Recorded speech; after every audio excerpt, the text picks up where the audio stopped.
हम सभी ने ये सुना है ना, कितनी सही बात सी है कि कई बार बड़े बड़े हथौड़ों की चोट से पत्थर नहीं टूटता और पानी की लगातार गिरती बूंदों से वही पत्थर टूट जाता है। जी हाँ। तो आज की कहानी कुछ यूं है कि एक कस्बे में कुछ गांव थे और उन गांवों में जीविका का एक मुख्य साधन खेती बाड़ी फसल थी। वहाँ के किसान खेती बाड़ी करते, फसल उगाते और उसको बेचकर अपना जीवन यापन कर रहे थे। बट एक साल उन आसपास के गांव में बारिश नहीं हुई, जिसकी वजह से फसल पैदा नहीं हो पाई और वहाँ के गांव के लोग परेशान हो गए। तो सबने मिलकर ये राय बनाई कि चलो भाई, क्यों ना हम लोग पूजा पाठ करें और भगवान इंद्र को प्रसन्न करें। सबकी राय से सबने मिलकर यज्ञ किया, पूजा पाठ करी। तो इंद्रदेव प्रसन्न हुए और उन्होंने उनको दर्शन दिया। सभी गांव वालों ने मिलकर उनका सम्मान किया, उनसे अपनी बात रखी। बट इसी दौरान एक गांव के कुछ लोग भगवान इंद्र का सम्मान करने में चूक गए और ये बात भगवान इंद्र को बुरी लगी।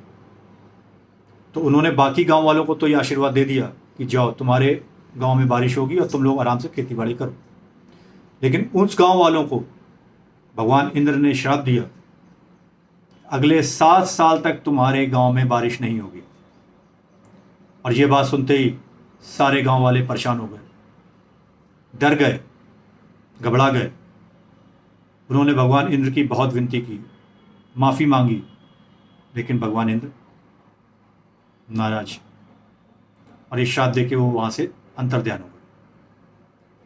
और ऊपर जाके उन्होंने ये सारी बातें भगवान शिव के समक्ष रखी और उनसे ये प्रार्थना करी कि हे प्रभु, अगर गांव वाले आपकी पूजा पाठ करते हैं और बारिश कराने के लिए आपसे अनुरोध करते हैं, तो मेरी बात का मान रखते हुए आप उनकी इस प्रार्थना को ना स्वीकार करें। तो भगवान शिव अब क्या करते, उन्होंने इंद्र भगवान की ये बात को स्वीकार कर लिया। अब नीचे गांव वाले साहब पूजा पाठ करने लगे।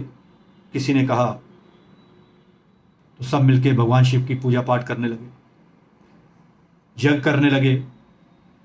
साल बीत गया, 1.5 साल बीत गया। तो अंत में भगवान शिव को प्रकट होना पड़ा। अब इतनी तपस्या पूजा पाठ करी तो भगवान शिव तो बोले ना, प्रकट हुए। उन्होंने बोला, बताओ क्या बात है। गांव वालों ने अपनी पूरी बात बताई। तो भगवान शिव उनसे ये बोले कि भाई, मैंने डमरू, भगवान शिव का डमरू ना उठाने की सोच रखी है 7 साल तक। तो जब तक मैं डमरू उठा के नहीं बजाऊंगा तब तक तुम्हारे यहां बारिश नहीं हो पाएगी। अब ये सुन के गांव वाले फिर परेशान हो जाते हैं कि अरे, भगवान शिव ने भी ये कह दिया कि उन्होंने डमरू नहीं उठाऊंगे तो बारिश नहीं होगी। और ये कह के भगवान शिव वहां से अंतर्ध्यान हो जाते हैं। अब गांव वाले बहुत परेशान। लेकिन उन्हीं गांव वालों में एक गांव का लड़का जो रोज अपने खेत में जाता,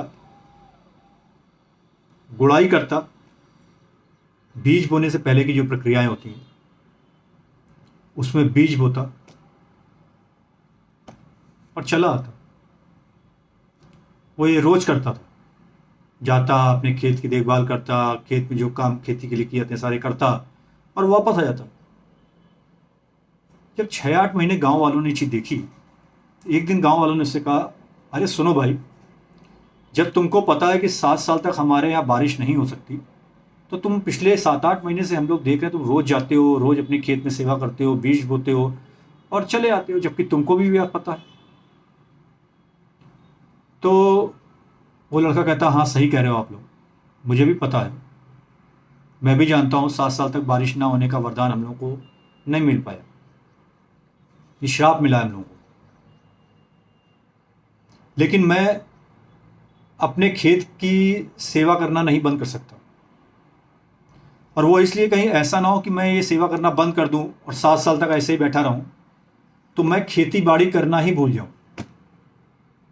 इसलिए मैं रोज जाता हूं अपने खेत में और वो सारी प्रक्रियाएं करता हूं जो खेती बाड़ी के समय में की जाती है। और ये कह के वो लड़का वहां से चला जाता है।